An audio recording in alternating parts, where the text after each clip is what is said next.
Good morning kids. Now today I'll tell you the recipe of Rooh Afza drink. So let's start.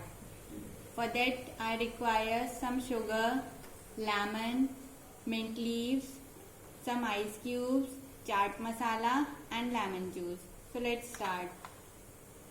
Now first of all we take some sugar and pour it into a glass.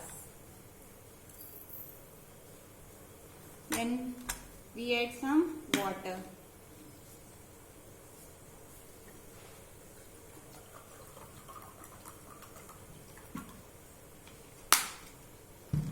Then we mix it well.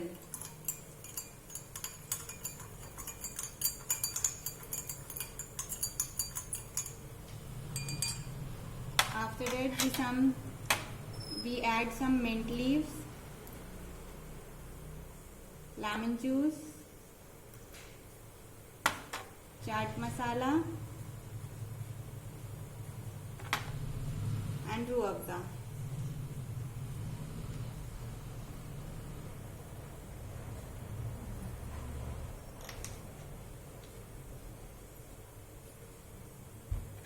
And mix it well.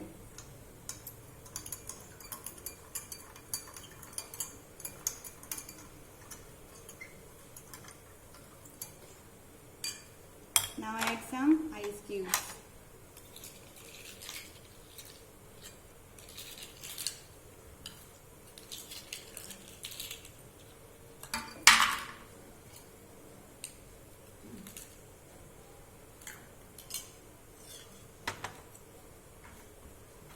Then mix it well. After that, we take a slice of lemon and here we go. So enjoy your summer drink. Goodbye.